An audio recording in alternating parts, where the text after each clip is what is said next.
채박의 체온과 비움, 채채비 시간입니다. 안녕하십니까. 오늘은 정말 아주 귀한 스님 모셨습니다. 제가 개인적으로 아주 존경하는 정신과 선생님이시고요.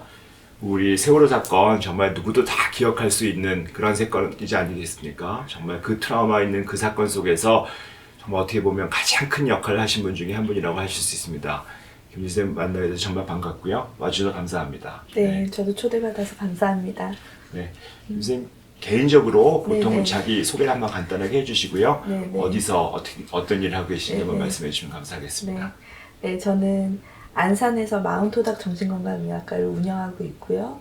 그리고 정신과와 같이 이제 마음세상연구소, 마음건강센터, 그래서 약 20여 명의 치료사들이랑 같이 아동 청소년 그리고 트라우마 위주로 진료를 하고 있습니다. 대단히 큰 세팅이십니다. 네. 저희는 정신과 선생님이 되게 혼자서 네네. 이제 진료를 하는 경우가 많은데 네네. 이렇게 어떻게 큰 세팅을 갖고 계십니다. 네, 그래서 네네. 우리 그 세팅을 한번 더 자세하게 소개를 한번 해주시면 어떨까요? 네, 저는 이제 원래 제가 이렇게 주로 많이 관심 있는 부분이 정신치료였어요. 이제 레지던트 때부터. 그래서 이제 레지던트 펠로우를 마치고 주로 정신치료를 하는 세팅에서 한 2년 동안 일을 했었고요. 그 후에 이제 제가 세월호 때문에 이제 단원고에서 2년 동안 있었고, 그 후에 제가 이제 트라우마를 주로 잘 볼 수 있는 세팅을 만들고 싶어서 저 외에 의사 선생님 지금 3분이랑 그리고 이제 놀이치료사나 심리치료사 이런 분들 약 20여 명, 그리고 이런 것들을 또 잘 도와주려면 우리가 사회적인 지지가 있어야 되잖아요. 그래서 사회복지사가 지금 2분, 그리고 각종 행정을 서포트 해주시는 분들이 한 7분 정도 계십니다. 네네. 대단하십니다. 네. 지금 트라우마라고 말씀하셨는데요. 네네네. 트라우마에 관심이 있으시다고. 근데 네네. 트라우마에 관심이 있게 된 어떤 계기 같은 게 있으실까요? 네, 아까도 언급하셨지만 사실은 뭐 제 인생도 세월호 전과 후로 사실 나눠진다고 할 정도거든요. 2014년에 이제 4월, 네, 사실 이제 5주년이 얼마 안 남았는데, 그때 이제 제가 단원고등학교에서 자원봉사로 2개월 동안 일을 하고, 그 뒤로 이제 2년 가까이 단원고 생존 학생들 그리고 단원고의 많은 간접 피해자들을 만나면서, 사실은 제가 교과서에서 배운 트라우마는 그랬습니다. 사람 충격을 받으면 자꾸 불안하고 생각이 나고 그게 다였는데, 막상 재난 현장에 나가보니까 이런 사람들을 돕기 위해서 정말 너무 많은 것들이 필요한 거예요. 사람들의 관심, 그리고 정부의 뭐 어떤 서포트, 그리고 소셜 네트워크, 사회적인 그런 그룹들의 또 지지, 그리고 가족들, 정말 많은 것들이 필요하다는 걸 알게 되면서 이 트라우마라고 하는 것을 내가 여기서 이렇게 많이 경험한 것들을 더 많은 사람들한테 도움을 주고 싶다라는 생각이 들어서 이제 안산에 개원을 해서 이제 세월호 피해자들도 보고, 그리고 많은 이제 애도를 겪은 혹은 이제 각종 트라우마를 겪은 분들도 보고 있고요. 물론 이제 한 가지 저를 굉장히 또 힘이 나게 하는 거는, 제가 세월호 때 단원고에서 열심히 일을 하고 나서 지역에 많은 기관들이랑 네트워크가 좀 생겨서요.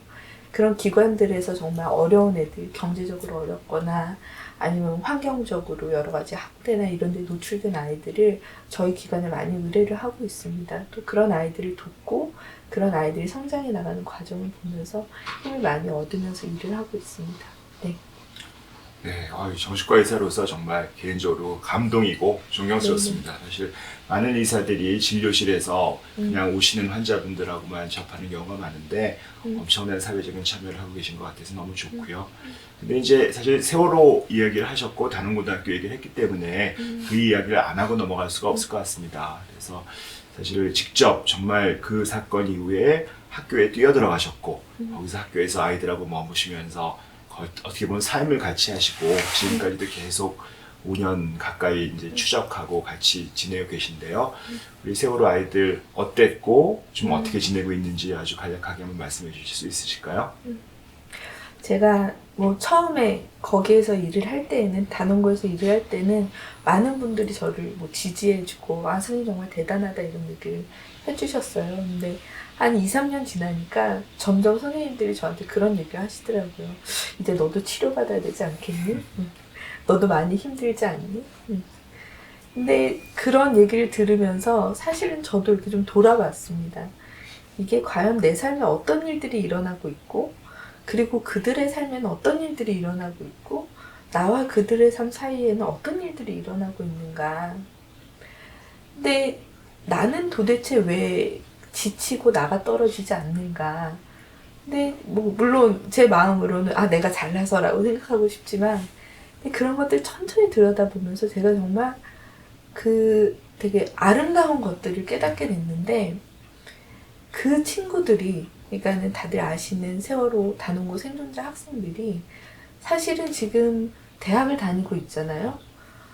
근데 그 친구들이 그 생존자 75명, 그리고 그 주변에 있는 친구들까지 해서 80여 명의 친구들이 어떻게 보면 지금 다 살고 있어요, 삶을.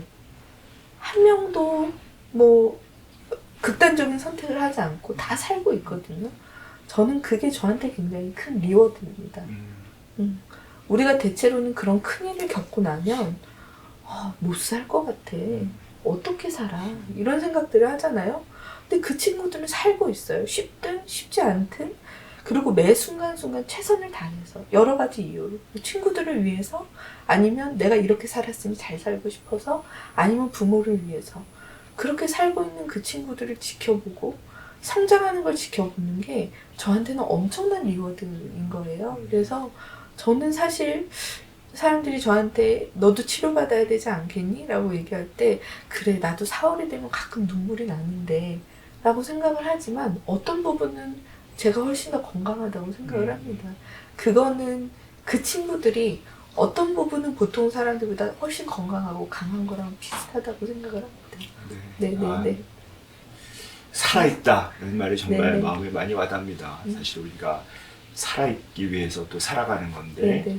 제 트라우마라는 것은 정말 사람을 살아있지 못하게 만드는 것 같은 느낌을 가져오지 않습니까? 네, 근데 맞습니다. 이제 그런 쪽에 주로 관심을 가지시고 네네. 트라우마 환자들 주로 많이 보시면, 네. 사실 어떻게 보면 그 살아있지 못한 사람들을 치료하는 네네. 것인데, 네네. 좀 또 치료하는 데서 어려운 점도 있겠지만 또 지금 말씀하신 것처럼 꽤 보람이 많이 있으실 것 같습니다. 네네. 실제로 단원고 이외에도 트라우마 환자들 많이 보시지 않습니까? 네네. 그래서 트라우마 환자들을 보고 네. 선생님 환경에서 이제 진료를 네. 할 때 네네. 어떤 좀 보람도 있으실 것 같은데, 네네. 어떤 게 가장 큰 보람이실 것 같으세요? 이제 저희 세팅에 이제 뭐 저 나름대로 자긍심이 있는 거는, 사실은 국가에서 혹은 뭐 지역에서 여러 기관에서 아이들한테 심리치료, 정신치료를 지원을 해줄 때 이게 예산적인 문제 때문에 뭐 10회기, 15회기, 20회기 이렇게 지원을 해줍니다. 근데 잘 아시다시피 어렸을 때부터 많은 트라우마, 뭐 그러니까 학대, 뭐 학교에서 왕따, 이런 여러 가지 복합 트라우마를 갖고 있는 친구들은 10회기 해서는 아무것도 안 되거든요. 이제 막 시작했는데 끝난 거예요. 근데 그런 것들이 저를 굉장히 이렇게 당황하게 만들고, 근데 아무리 얘기해도 그런 건 바뀌지가 않고, 왜냐면 그분들은 전문가가 아니니까. 이제 그리고 또 여러 가지 행정적인 이유로. 그래서 저희 센터에서는 사회복지사 선생님이 10회기 지원을 받으면 그게 끝나면 다른 지원을 또 가져다 줍니다. 연결해 주는 거죠. 그리고 그 중간에 한두 회기, 한두 달이 뜰 때에는 저희 센터에서 그걸 직접 지원을 해줘요. 그래서 그렇게 해서 지금 70회기, 80회기 치료하고 있는 복합 외상 트라우마를 갖고 있는 아이들, 그리고 그 아이들의 엄마들이 있거든요. 네. 근데 이런 친구들이 이제 제가 3년 거의 가까이 되니까, 3년 가까이 되니까 애들이 때깔이 바뀌어요. 잘 아시잖아요. 환자들이 때깔이 바뀌고, 예전에는 진료실 오면은 와 어쩔 줄 몰라 했던 애가 들어와서 선생님 제가 학교에서요 막 이렇게 얘기를 하면, 그 순간이 정말 야 그래 우리가 이렇게 하는구나. 근데 정말 재밌는 건 그 아이들 그 한 가족을 돕기 위해서 저희가 요즘에 이제 몇 개 케이스를 평균을 내봤는데, 대체로 5, 6개의 기관들을 컨택을 해서 지원을 연결해주고, 그리고 또 치료사도 한두 명이 하는 게 아니에요. 놀이치료사, 그리고 의사, 가족치료사, 엄마 보는 사람, 또 걔 동생 보는 사람, 이제 다 나눠져 있잖아요. 그러니까는 대체로 뭐 대여섯 명의 선생님들이 대여섯 개의 기관과 컨택을 해서 팀으로 그렇게 일을 하게 되는 거예요.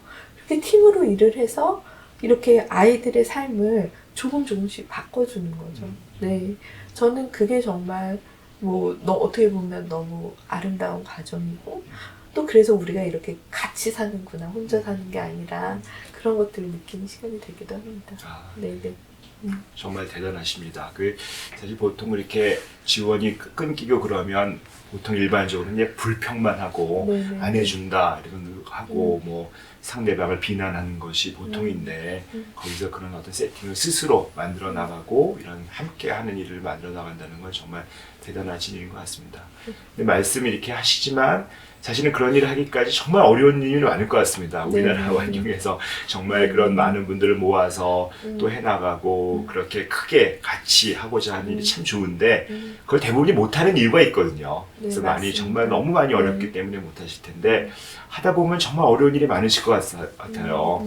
혹시 하시면서 어떤 일이 가장 어려운지 또 어떻게 그런 또 어려움을 극복하고 계신지 한번 말씀해 주실 수 있으실까요? 사실 어려움이라고 하면 나는 가끔은 이렇게 여러 기관이랑 일을 하다 보니까 그 기관마다 요구하는 것도 굉장히 많이 다르고, 사실은 좀 불편한 얘기지만 국가에서 뭘 할 때에는 굉장히 좀 또 이렇게 제대로 가격을 쳐주지 않고 일을 할 때가 많거든요. 근데 이제 그런 순간에 우리가 사실은 이 정도, 제가 선생님들 슈퍼비전도 정말 많이 제공하고 우리는 같이 북리딩도 하고 그리고 일주일에 2번씩 케이스에 대해서 회의도 하는데 이렇게 열심히 질을 유지하기 위해서 하는데, 근데 국가에서는 그거를 굉장히 이렇게 우린 여기까지만 지원할 거야 라고 할 때 정말 우리가 이렇게까지 하면서 답답한데 정말 이렇게까지 해야 하나, 이제 그런 좌절감을 느낄 때가 많이 있습니다. 근데 그게 또 한편으로는 이게 내가 이걸 해야 되는 원동력이 돼야 되는 거예요. 저는 제가 이렇게 해서 제가 친구들을 돕는 것도 제 목표긴 하지만 제가 이렇게 해서 저희 세팅이 많은 사람들을 돕는다는 걸 알게 되면 좀 이렇게 국가에서도 좀 다르게 생각했으면 좋겠고, 그리고 또 이런 비슷한 세팅이 병원 옆에 생기는 것도 굉장히 중요하다고 생각이 되거든요. 그래서 그런 시스템을 좀 만들어갈 수 있는 사람들이 생겼으면 좋겠고, 어떻게 보면 그게 이제 저희 바람이죠. 네, 저희는 시작은 비록 이렇게 작지만, 근데 어쨌거나 그런 것들이 가끔은 이제 굉장히 마음을 어렵게 만드는 건 사실입니다. 네네. 그러실 것 같습니다. 네. 그래서 지금 방금 말씀하시긴 하셨지만 네네네. 실제로 그럼 뭐 정부, 네. 지자체 또 네네네. 아니면 또 심지어 동료 정신과 의사 네네네. 또 아니면 후배들, 동료들 네네. 많이 있지 않습니까? 네네. 그분들에게 좀 이렇게 바라고 싶은 말씀 좀 어떻게 해달라라든지 뭐 그런 어떤 그들에게 원하는 말씀이 있으시면 한번 해주시면 좋을 것 같습니다. 제가 이제 컴플렉스 PTSD, 그러니까 여러 가지 트라우마를 갖고 있는 사람들을 많이 보다 보니까 이게 정말 나 혼자는 할 수 없는 일이구나. 그리고 정말 많은 사람들이 관심을 가져야 하는구나, 이런 생각을 많이 하게 됩니다. 사실 대부분의 정신과 의사들이 서울에서 일을 많이 하잖아요. 근데 제가 서울에서 일을 할 때랑 안산에서 일을 할 때는 정말 너무 많은 게 달라요. 사람들의 고민도 다르고 그 사람들이 처한 한계도 다르고 그리고 기본적으로 제공되는 것도 너무 다르고, 근데 이거는 그 사람들 잘못은 아니잖아요. 아이가 우울증이 생겼는데 치료를 받을 수 있는 어떤 경제적인 능력도 다르고 그리고 그런 것들을 서포트해주는 시스템도 다르고, 이런 건 그 사람들 잘못이 아니잖아요. 근데 저는 그런 것들에 대해서 우리가 좀 더 민감해지고, 사실 그런 걸 제일 잘 아는 사람은 정신과 의사거든요. 청년 실업이 문제다 이런 얘기를 하지만 청년 실업이 청년을 어떻게 고통스럽게 만드는지 제일 잘 아는 사람은 저는 정신과 의사라고 생각을 합니다. 그 사람들 삶에 얼마나 그렇게 깊이 침투해서 그 사람들의 삶을 어둡게 만드는지 제일 잘 아는 사람은 정신과 의사거든요. 근데 우리가 이렇게 잘 아는 우리가 그런 것들에 대해서 좀 더 많이 목소리를 냈으면 좋겠다. 그리고 그게 얼마나 영향을 미치는지, 물론 이미 많은 선생님들이 너무 고생해주고 계시지만 정말 뭐 논문이든 발표든 인터뷰들을 통해서 우리가 이러한 것들이 정신건강에 이렇게 영향을 미친다라는 걸 좀 더 적극적으로 알려줬으면 좋겠고요. 그리고 제가 또 단원고에서 일을 하다 보니까 사실은 이제 행정적인 그런 프로세스들도 많이 경험을 했는데요. 근데 그러면서 느끼는 거는 늘 이렇게 한편에 이분들이 우리한테 도움을 청하고 싶어서 도움을 청하는 건가?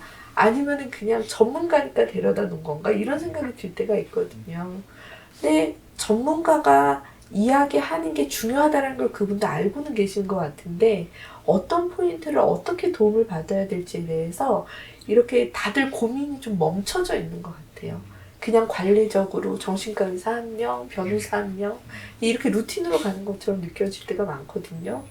그래서 좀 다 같이 이게 전문가가 할 수 있는 역량이나 어떤 것들에 대해서 좀 더 같이 고민하고, 좀 더 도움받고, 좀 더 도움 주고, 이런 것들에 관련돼서 더 많은 고민들이 있어야 우리가 정말 전반적인, 사회 전반적으로 우리가 이렇게 만들어낸, 어떻게 보면 경험하고 축적된 것들을 우리 모두를 위해서 잘 쓸 수 있지 않을까.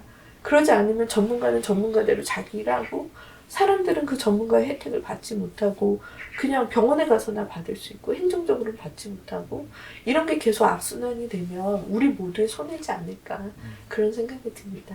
네. 정말 이렇게 함께 무엇인가 제대로 만들어 보자라는 그런 선생님의 의지가 잘 느껴지는 말씀입니다. 사실은 선생님이 여러 번 말씀하시면서 계속 어떤 정신적으로 어두워지고 힘들어지는 것들에 대해서 말씀 많이 하셨는데요. 선생님이 생각하실 때 그 진정한 정신건강이라는 과연 무엇이라고 생각하십니까? 사실 이제 레지던트 수련 받을 때 DSM-4를 라인 바이 라인으로 달달달 외우지 않습니까? 근데 거기에 보면 쭉 증상이 나오고 항목 중에 하나가 위의 증상들이 일상생활의 기능에 영향을 미친다라는 항목이 항상 들어갑니다. 근데 예전에는 저는 이제 그걸 보면서 늘 들어가 있으니까 그냥 그런가 보다라고 생각을 했는데 이게 정신과 의사로서 사회에 부딪히면서 지내다 보니까 그 말이 얼마나 중요한지를 이제 알겠다는 생각이 들었습니다. 제가 단원고에서 일을 하고 많은 트라우마를 입은 사람들을 만나게 됐는데 그 중에 정말 훌륭한 분들도 있었어요.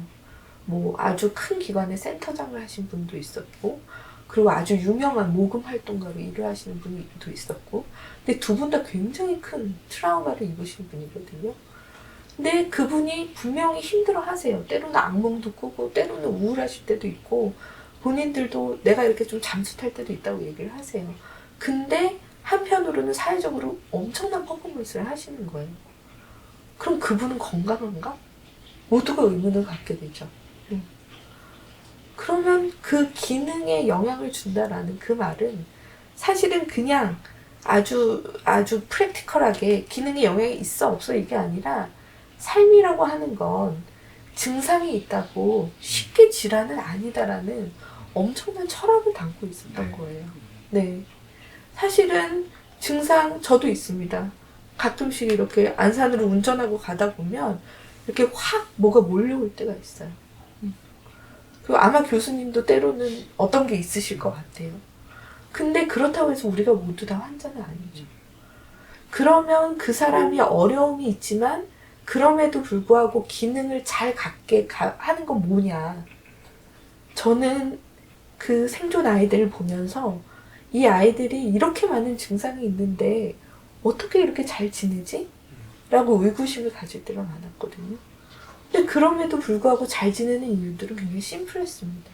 옆에서 도와주는 부모님, 옆에서 나를 믿어주는 친구들, 그리고 우리가 이렇게 잘 되도록 도와주는 뭐 본인들 말에 의하면 사회복지사 선생님, 김은지 선생님, 기타 등등.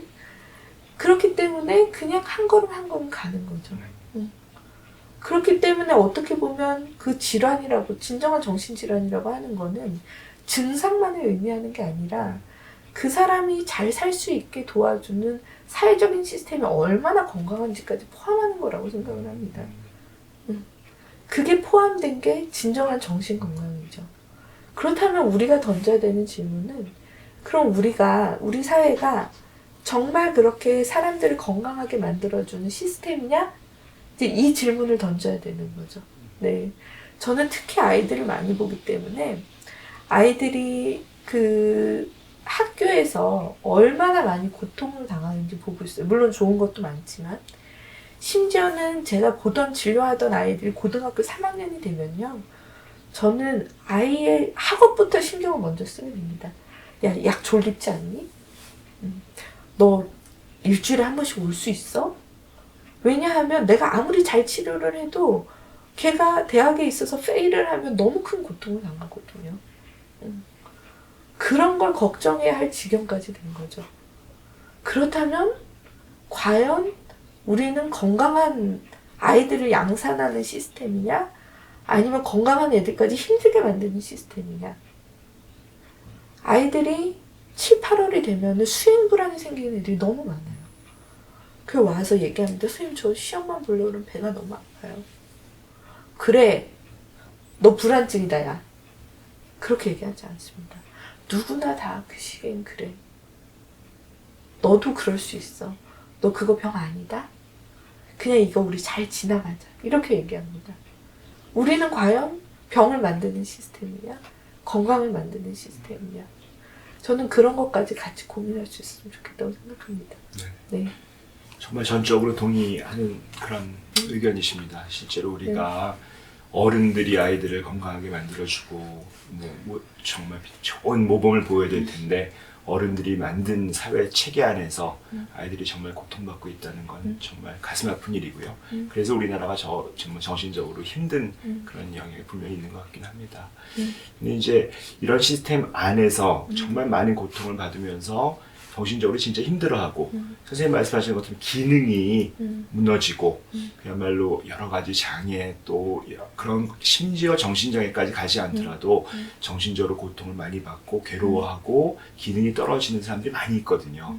그분들에게 선생님이 어떤 의견, 조언 좀 어떻게 하면 좋을까라는 것들을 좀 말씀해 주실 수 있다면 어떤 의견을 좀 드릴 수 있을 것 같습니까요?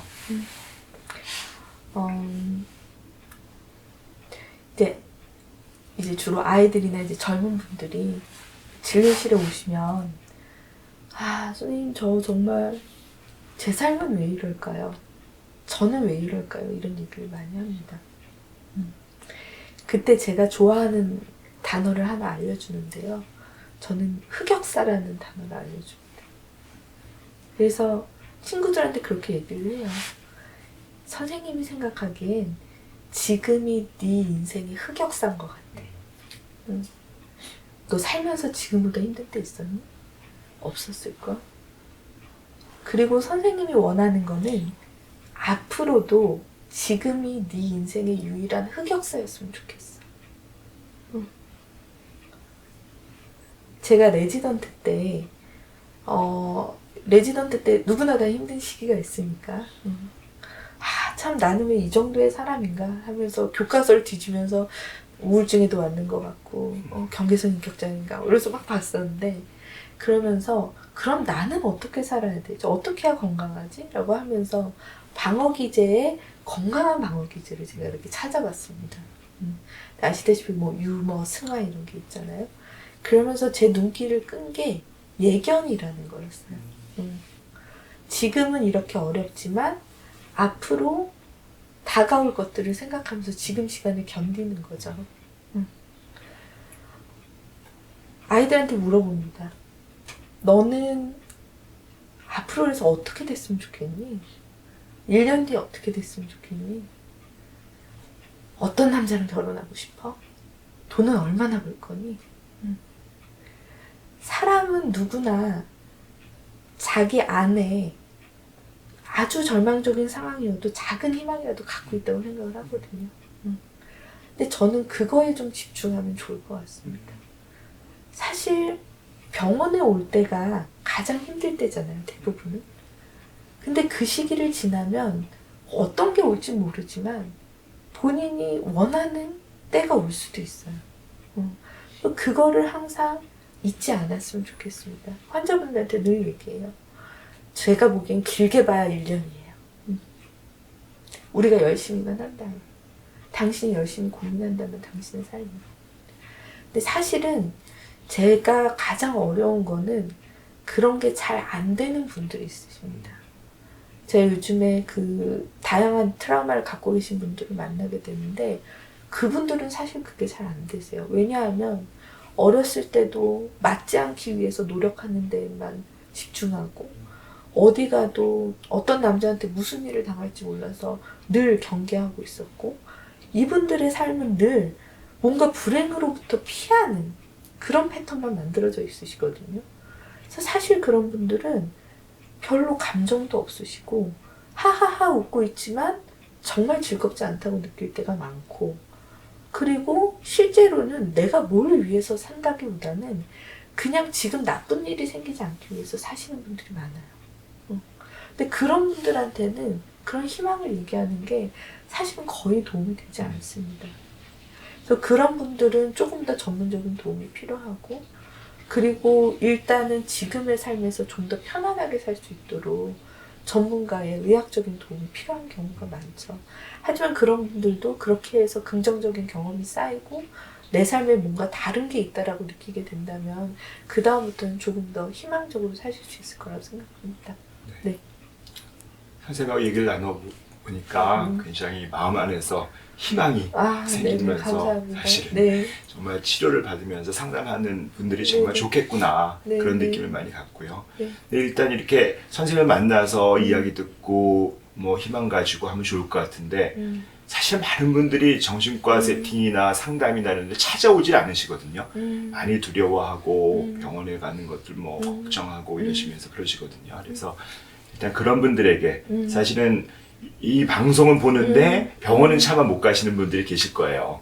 그분들한테 어떤 한 말씀 어떻게 하면 좋을까? 그분들에게 한번 말씀해 주실 수 있으실까요? 이제 저도 주변에 아는 사람들도 많고 그리고 이제 또 뭐 때로는 여러 기관을 통해서 아름아름 저한테 직접 물어보시는 분들이 있어요. 내가 이런 어려움이 있는데 아직 병원은 안 갔는데 어떻게 하면 좋겠냐. 근데 왜 병원을 못 갔을까라고 생각은 하지만 사실 직접 물어보진 않습니다. 얘기하신 것처럼 대부분의 여러 가지 편견 때문이죠. 병원에 가면 기록이 남는다. 그리고 내가 정신과까지 가면 내가 너무 망가지는 것 같은 느낌이 들어서 싫다. 약을 먹으면 조금 이상해진다더라. 끊기가 어렵다더라. 이런 것들 때문이죠. 저는 정신과에 계신 의사 선생님들도 사람들을 돕기 위해서 계신 분들이라는 생각을 해주셨으면 좋겠어요. 정신과 의사가 되려면 의대 6년을 다니고 그리고 트레이닝도 또 받아야 되잖아요. 제가 예전에 그 정신과 의사가 되면서 이제 저희 부모님이 굉장히 반대를 하셨어요. 왜 하필이면 정신과 의사냐. 벌어먹고 살 수 있는 거 맞냐. 그때 당시엔 그랬거든요. 근데 제가 마음속에 이제 막연히 어떤 이렇게 로망 같은 게 있었는데, 그래, 정 안 되면 시골에 가서, 이렇게 그 할머니들 집 옆에, 노인정 옆에 이렇게 조그맣게 하나 만들어 놓고, 할머니들이랑 부부 상담해주고, 이렇게 고구마 받고, 쌀 한 대 받고, 그러면서 나도 밥 먹으면서 살면 되지. 그냥 누군가를 도울 수 있다면 되는 거지. 그게 정말 내 삶에 중요한 거지. 난 그냥 그래도 좋겠다. 그런 생각을 했었거든요. 근데 사실 대부분의 정신과 선생님들이 그러실 것 같아요. 그러지 않고서는 한치 앞을 알 수 없는데 이 길을 오길 사실 쉽지 않잖아요. 정신과는 그런 선생님들이 계신 곳입니다. 그 선생님들은 돕기 위해서 최선을 다하실 거예요. 근데 그런 마음으로 정신과를 좀 바라보시면 그러면 조금은 더 발걸음이 가볍지 않을까? 네, 그런 생각이 듭니다. 네. 정말 이렇게 돕는다는 거 거기에 정말 많은 마음이 가고 네. 그 단어 자체에도 정말 마음이 짠합니다. 네. 근데 이제 문제는 이렇게 돕고 싶은데 내가 예를 들어서 그런 분들이 있을 것 같아요. 우리 아이가 또 무슨 우리 가족이 너무 아픈데 부모 입장에서 정말 돕고 싶거든요. 근데 이제 애한테 뭐 상담 가자 그랬더니 애는 거절하고 그리고 그런 환경 속에서 부모라면 또 가족이 우리 가족이 아플 수 있는데 그 아픈 가족을 둔 가족들은 도대체 어떻게 해야 되는 걸까요?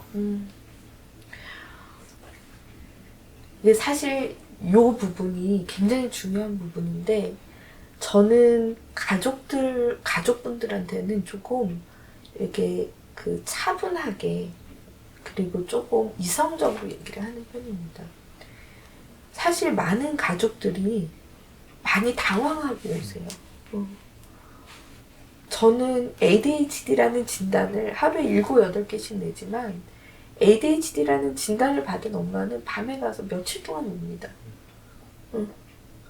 사실 굉장히 큰 일이거든요, 한 가정에는. 그렇기 때문에 부모님들은 굉장히 당황한 상태로 오시고 겁도 나고 내가 잘 못 키워서 이러나 내 아이가 어떻게 되려고 하지. 성인이어도 마찬가지입니다. 내 와이프가 왜 이럴까? 우리 관계 문제 때문인가? 근데 오히려 저는 그런 분들한테는 조금 거리를 두시라고 말씀을 드립니다.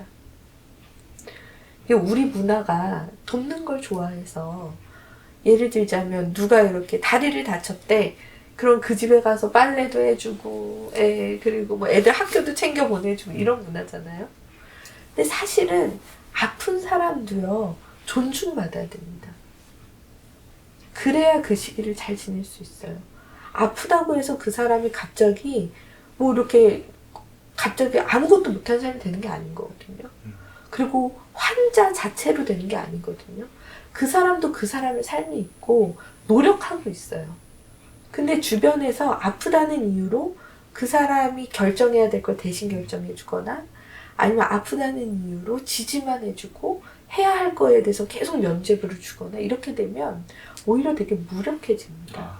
네. 근데 우리는 돕고 싶은 마음이 사실 그러는 거죠. 그래서 저는 그렇게 말씀을 드립니다.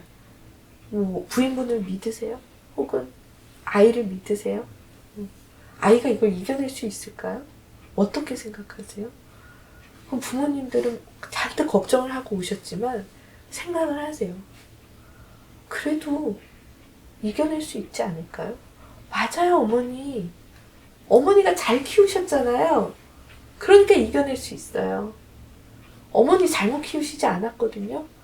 얘 어디 가서 사고 치지 않았잖아요. 그쵸? 믿으세요, 어머니. 어머니가 잘 키우셨고 우리 아이가 잘 자랐다는 걸 믿으세요. 그리고 아이가 이겨내는 걸 지켜봐 주세요. 한 발짝 뒤에서. 대신 아이가 내가 지켜보고 있다는 걸 알아야 돼요. 그리고 아이가 언제든 손을 내밀면 내가 도와줄 거라는 걸 알아야 합니다. 하지만 절대 앞서가지 마시고요. 옆에서 계속 얘기하지도 마시고요. 한 발짝 뒤에서 지켜봐 주세요. 그리고 아이가 손을 내밀 때 그때 도와주시면 됩니다. 그리고 아이가 손을 못 내밀면 제가 알려드릴게요. 그렇게 말씀을 드립니다. 네, 그래서 환자라고 해서 우리가 마음대로 도와주거나 혹은 내 마음대로 할 수 있는 게 아니라 그 사람을 존중하면서 인간의 존엄성을 유지하면서 치료받을 수 있도록 도와주시는 게 좋다고 생각합니다. 네. 제가 오늘 김은지 선생님하고 얘기를 나누다 보니까 저도 굉장히 치유가 되는 것 같고 김은지 선생님 만나서 이야기를 듣는 학생도 그렇고 네네. 부모님도 그렇고 되게 마음이 정말 좋아질 것 같고요. 네네. 정말 되게 편안해질 것 같고 그래서 너무 좋습니다. 네, 그러다 보니까 정말 많은 분들이 김은지 원장님과 만나고 싶어하고 진료를 받고 싶어하고 또 실제로 그러실 것 같아요.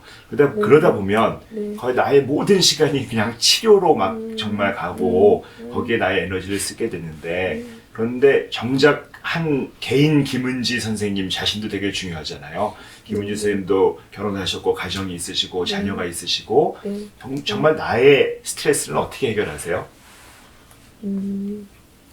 제가 이제 그게 가장 힘들었던 때가 단원고에서 일할 때였어요. 네네.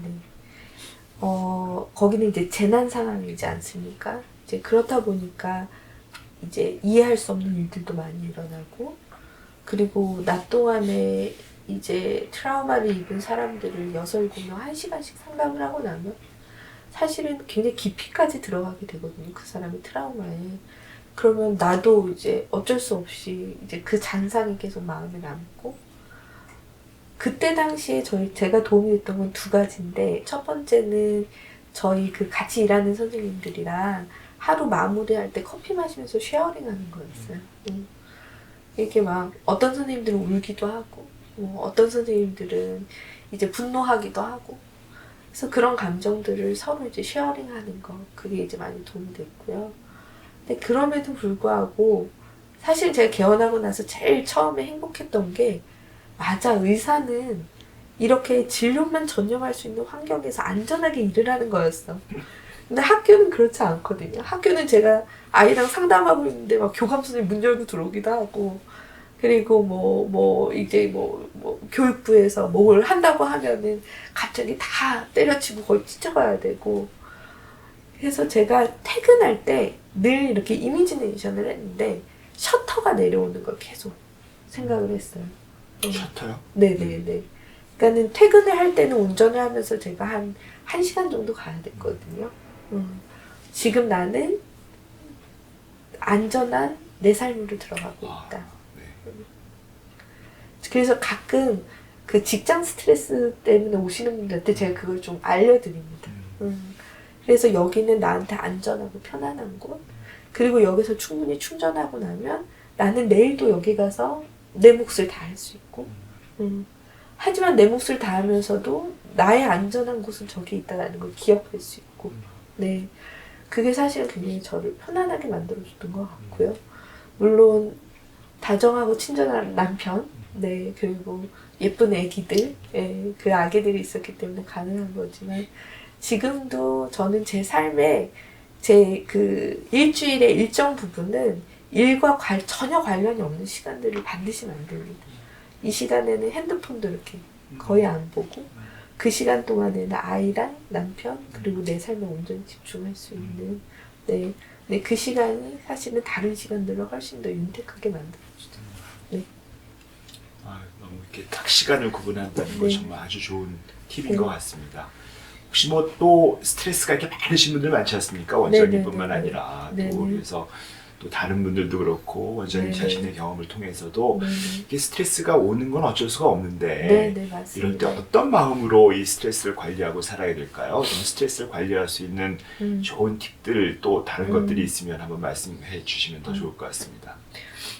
사실 저는 되게 이렇게 욕심이 많은 사람이거든요. 하고 싶은 것도 많고, 내가 죽기 전에 이걸 다 할 수 있을까 싶은 생각이 들 때도 있고, 그러다 보면 마음이 굉장히 조급해져요. 당장 이게 안 되는 게 너무 화가 나고, 내가 이 정도는 했어야 되는데 왜 안 되지? 막 이런 생각이 들고, 때로는 그거랑 상관없이 주변에서 밀려오는 일들 때문에, 혹은 요청하는 것 때문에 너무 힘들 때도 있고, 근데 그럴 때 제가 이렇게 잘하는 생각이, 그래, 1년 더 살지 뭐 하는 생각입니다. 1년 더 살지? 네. 지금 빨리 안 돼서 화가 나지만 1년 더 살면 그만큼 더 누릴 수 있으니까 그냥 1년 더 살면 되지 뭐. 좀 천천히 하지 뭐. 내가 마음을 편안하게 가지면 오래 산다던데 마음을 편안히 갖고 1년 더 살지 뭐.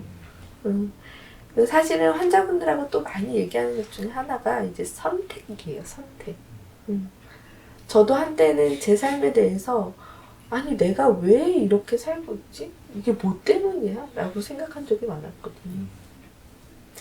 근데 찬찬히 돌아보면 다른 게 아니라 제가 그렇게 선택을 했던 거였어요. 근데 그걸 깨닫는 순간 제 스스로가 또 좀 원망스럽기도 합니다. 아니 왜 하필이면 그 순간에 그걸 선택했어? 근데 우리가 다른 사람이 그런 스스로에 대해서 원망을 하면 그렇게 얘기해 주잖아요. 너는 그럴 만한 이유가 있었을 거야. 그 순간에 그걸 선택한 데에는 네가 그럴 만한 이유가 있었을 거야. 살펴보면 다 그럴 만한 이유가 있었습니다. 뭐 어렸을 때 엄마한테 인정을 못 받아서, 아니면 그 순간에 뭔가 내가 이게 더 중요하다고 생각해서. 근데 사실 저도 그렇거든요. 나도 그 순간에는 나를 위한 최선의 선택을 했던 거고, 환자분들께도 물어봅니다. 그때 왜 그 선택을 하셨어요? 몰라요. 제가 미쳤었나 봐요. 아니요. 근데 이런 게 있었고 이런 게 있었는데 저 같아도 그렇게 선택했을 것 같아요. 그렇지 않나요? 맞아요. 사실은 제가 그렇게 할 수밖에 없었고 저는 그렇게 선택하는 게 맞다고 생각했어요. 거봐요. 당신이 맞게 선택했습니다. 네, 당신이 잘하시고 옳은 거예요. 그리고 저도 옳게 선택하고 있고 조금은 힘들지만 제가 선택한 거에 후회하지 않고 가고 있습니다. 그게 저 스스로를 돕는 방법 중에 하나예요. 아, 네네네. 정말 이렇게 짧은 시간 동안 선생님 만나면서 네. 스트레스 관리 아주 비법 같은 것들을 정말 아주 네네네. 잘 알 수 있게 되고 네네. 우리도 네. 이 시간에 있기로 선택한 거기 때문에 네, 맞습니다. 이 시간에 시간을 선택을 이렇게 했죠. 해서, 네네. 네, 잘 네. 한번 잘 넘어가는 그런 시간이 되면 좋을 것 같습니다. 네. 근데 실제로 정말 많은 분들이 자기 네네. 선택에 후회도 하고 네네. 또 심지어는 선택할 수 없었던 거다. 예를 들면 네네. 이 땅에 태어난 거. 네네. 그래서 뭐 헬조선이다. 네네. 우리 부모를 네네. 잘못 만나서 내가 네네. 힘들다. 네네. 나를 잘못 태어나서 이렇게 힘들다고 네네. 하고 있고요. 네. 실제로 뭐 청년 실업도 그렇고 너무 네네. 많은 분들이 사실 살아나가기를 힘들어하고 있습니다. 네. 뭐 여러 가지고 우리 기성세대가 네네네. 나라를 잘못 만들어서 그렇다고 하기도 네네. 하고 네네. 실제로 또 너무 욕심들 자기 네네. 욕심들에 살고 있고 네. 정말 너무 경쟁적이고 네. 그래서 우리 청년들이 참 요새 살기 어려워하는 것들이 사실이거든요. 네네. 우리 그런 정말 어려워하는 청년들에게 음. 선생님께서 한번 일종의 뭐 멘토로서 한번 어떻게 우리 청년들에게 한번 말씀을 해주시면 제가 오늘 느꼈던 것처럼 우리 청년들 약간 치유를 좀 받을 수 있지 않을까라는 생각이 들어서 청년들에게 한번 한 말씀 해주실 수 있으실까요? 저도 이제 그 20대 초반에 분들을 만나면 많이 절망적으로 생각을 하고 이제 많이 어려움을 느끼는 걸 이제 발견을 하거든요. 근데 저는 한편으로 좀 다른 생각도 있습니다. 어떤 다른 생각이 있냐면 이분들이 또 굉장히 힘든 것 중에 하나가 이렇게 힘든 걸 몰라준다라는 거예요. 그러니까는 뭐 이게 저도 좀 애매한 세대긴 하지만 조금 윗세대로 올라가면 그 세대에는 공부를 열심히 하면 뭐든지 쟁취할 수 있었고 그리고 내가 원하면 원하는 만큼 올라갈 수 있는 기류들이 있었어요. 그렇기 때문에 자꾸 노력하지 않는다라고 이제 비난받는다고 느끼시는 거예요. 근데 이제 저도 그냥 지금 이렇게 제 환자분들을 만나거나 그럴 때는 굉장히 정돈된 마음으로 당신이 그렇게 그런 것들을 느끼는 게 당연하다. 사실 지금 우리 사회는 이렇지 않다라고 얘기해 줄 수 있지만 당장 제 아들이 받아쓰기를 잘 못 맞고 와도 저도 멘탈이 이렇게 살짝 왔다 갔다 합니다. 왜 노력을 안 해? 이렇게 얘기를 하게 되는 거죠. 근데 많은 부모님들이 그러실 것 같아요. 경제적으로, 사회적으로 우리가 점점 더 사다리가 없어지고 어렵다라는 걸 다 알면서도 막상 내 아이가 어려움을 처하게 되면 거기에 대해서 좀 더 노력했으면 하는 마음이 생기는 게 그냥 보통의 부모들이신 것 같아요. 근데 청년들은 그런 부모 세대를 보면서 더 상처받는 거죠. 당신들이 이렇게 만들어 놓고 왜 우리 보고 자꾸 열심히 하라고 해? 하는 분노가 생기는 거죠. 근데 저는 그렇기 때문에 기성세대 분들한테 사실 조금 묻고 싶어요. 정말 모르고 계신지. 청년들이 얼마나 힘든지 모르고 계신지. 만약에 알고 계시다면 좀 그분들을 위해서 지금이 어렵고 같이 노력해야 한다라는 거를 좀 이렇게 같이 서로 대화를 많이 하셨으면 좋겠어요. 자꾸 예전보다 발전된 것만 얘기하지 말고 그러면서 실제로 구조가 더 어떻게 불평등해지고 그리고 얼마나 사람들이 더 기회를 잃게 되고 이런 것들에 대해서도 좀 오픈해서 이건 우리 세대의 잘못이다 라고 이야기할 수 있었으면 좋겠어요. 그러면 그런 상황에 놓인 청년들하고 오케이 이런 상황이 생겼어. 이거는 우리 잘못도 있어. 그러면 우리 이걸 어떻게 같이 해결할까? 라고 같이 협력할 수 있지 않을까 하는 생각이 드는 거죠. 네.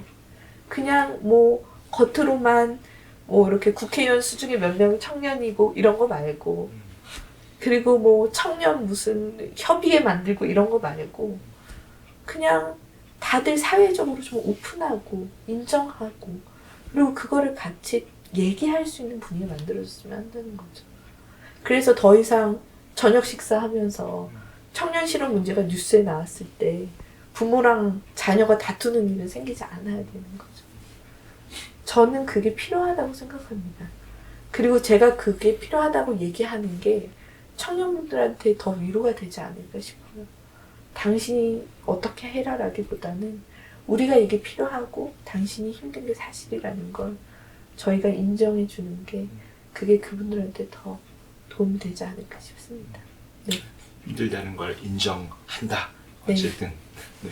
우리 청년들이 힘들어하고 있고 어떻게 해야 될까요? 우리 청년들 그래서 정말 부모들이 이렇게 안 바뀌고 네네. 기성세대는 사실은 원전이 같은 마음을 가진 사람들이 네네. 그렇게 많지 않은 것 같은데 네네. 이렇게 네. 힘든데 청년들은 하루하루 살기가 너무 어려워하고 있는데 네네. 정말 기성세대들은 우리를 인정해주지 않고 음. 그런 그게 지금 현실이죠 사실. 네네네. 이럴 때 우리 네네. 청년들은 어떻게 할까요? 네.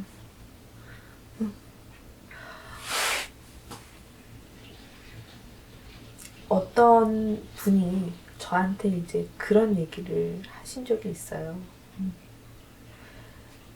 자기는 정말 너무 바뀌지 않을 것 같고, 그리고 부모님 잘못이고,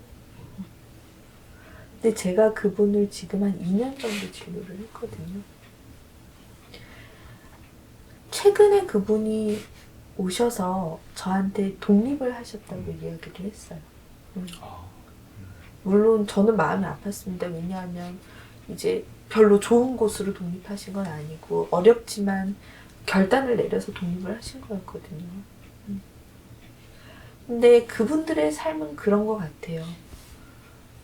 어쩔 수 없이 선택하고 앞으로 나아가야 되는 거죠. 어떻게 보면 기성세대의 비판이나 기성세대의 타박에 신경을 쓰는 거는 사실 인정받고 싶은 마음 때문일 수 있습니다. 하지만 인정받는 게 내 삶을 바꿔주진 않거든요. 나는 앞으로 내 삶을 살아가야 되고 그리고 쉽진 않지만 선택을 해야 합니다.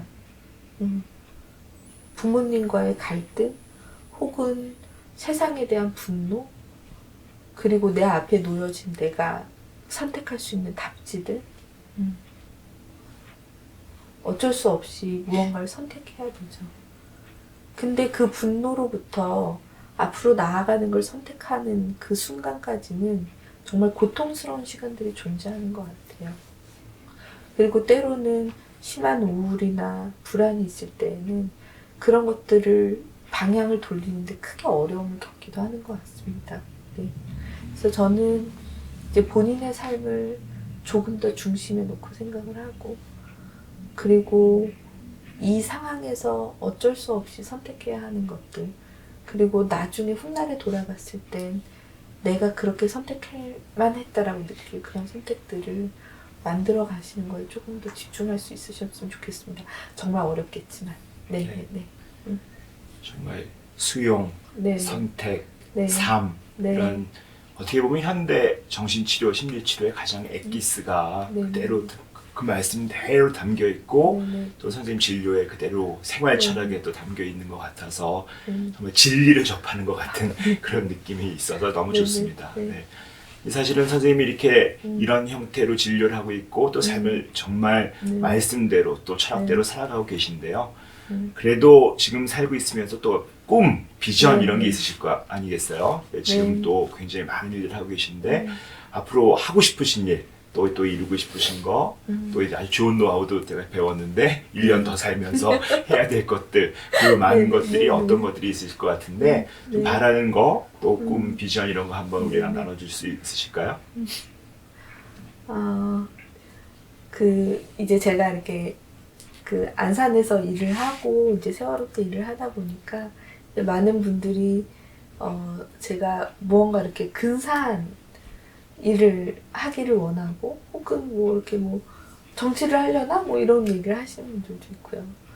근데 사실은 저는 의사로서의 제 삶을 굉장히 사랑하거든요. 그리고 내담자를 진료실에서 만나는 많은 순간들이 기적이고, 그리고 그 순간 속에서 저도 제 삶도 굉장히 많이 달라지고, 정말 이루 말할 수 없는 행복한 순간들이 있거든요.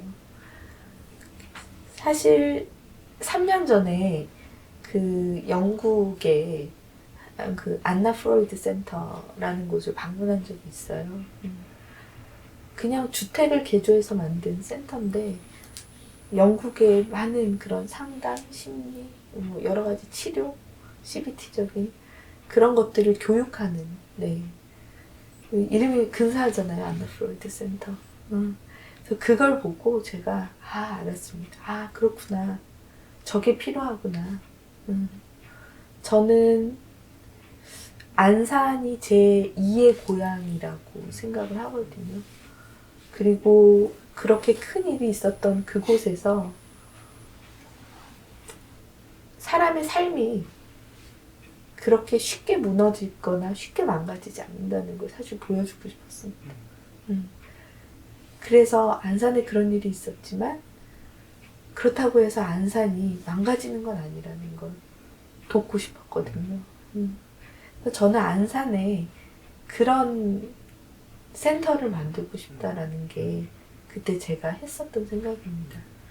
지금은 마음건강센터를 통해서 뭐 이렇게 그 트라우마타이즈 된 사람들이 성장하는 온디딜러 프로그램이나 아니면 지역사회 아이들을 돕는 프로그램이나 그리고 트라우마 환자들을 체계적으로 돕는 그런 시스템이나 이런 것들을 만드는데 전력을 다하고 있지만 그런 것들이 다 하나하나 완성되어 가면 제가 정말 하고 싶은 거는 안산이 쉽게 무너지지 않았다라는, 세월호가 사람의 삶을 그렇게 쉽게 망가뜨리지 않는다는 그런 상징처럼 거기에 우리가 치유되기 위해서 노력하는 그런 우리를 보여주는 센터, 우리가 끊임없이 살아가고 있고 노력하고 있고 더불어 치유하고 있고 이런 것들을 보여주는 그런 센터를 막 만들고 싶은 게 어떻게 보면 좀 너무 거창하지만 그렇지만 참 진솔한 제 마음 깊은 곳에 있는 그런 저의 비전입니다.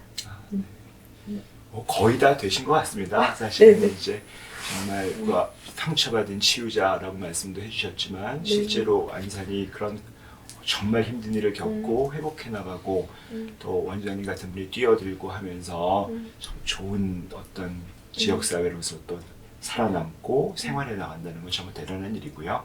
실제로 그 이름이 안산이 진짜 그 안전한 한자인데 네, 진짜 맞습니다. 가장 그런 트라우마 네네. 속에서 그야말로 평안이 있는 그런 도시가 될 걸 믿어 의심치 않으며 또 거기에 네네. 또 원장님의 비전과 꿈이 잘 녹아들기 바랄 것이고 안나 프리드 센터보다는 김은지 센터가 될지 모르겠지만 다른 일이 좋을 것 어쨌든 같은데. 네네. 굉장한 그 어떤 그런 네네. 가치를 담은 센터가 네. 훨씬 더 대단한 센터로서 자리 잡게 될 거를 정말 믿고 축원합니다, 진짜. 감사합니다. 네. 네네. 그래요. 우리 좀 꽤 시간 동안 네, 여러 네, 이야기를 네, 많이 네. 나눴는데요. 네네. 혹시 선생님께서 생각하실 때 좀 못다한 이야기 또 이런 우리 많은 유튜버들 보고 계실 텐데 뭐 어떤 한번 나누고 싶은 말씀 이런 것들이 있으시면 한번 나눠주시면 좋겠습니다.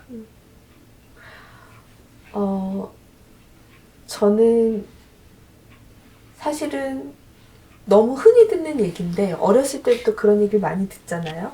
너는 소중하다. 너를 소중히 여겨라. 이제 그런 말을 굉장히 많이 듣는데 근데 제가 여러분이 소중하다고 말씀드리고 싶어요. 저는 많은 사람들을 만났고 그리고 많은 사람들을 도와봤고 그리고 많은 사람들과 살고 있는데 근데 그 많은 사람들 중에 한 분이 당신이 정말 소중한 사람이고 그리고 당신이 소중한 사람이어서 우리의 삶이 이렇게 편안하고 아름다울 수 있다고 그렇기 때문에 조금 더 자기 자신한테 집중할 수 있었으면 좋겠다고 그렇게 얘기하고 싶습니다. 네. 네, 정말 감사합니다. 네, 네. 정말 갑자기 제가 더 소중해지는 느낌이 네, 들고 네, 네. 굉장히 치유적인 그런 시간이었습니다. 네. 네, 감사합니다. 그 채박의 채움과 비움, 채채비 오늘 김은지 선생님 모시고 이런저런 이야기 많이 나눠봤는데요. 정말 우리가 얼마나 소중한지 또 우리가 얼마나 많은 선택 속에서 일을 하고 살아나가지만 될 때도 있고 힘들 때도 있고 잘 안 될 때도 있고 어려울 때도 있지만 우리는 살아나가는 것이고 또 함께 살아나간다는 것이 너무 중요하다는 말씀을 많이 나눠주었고요.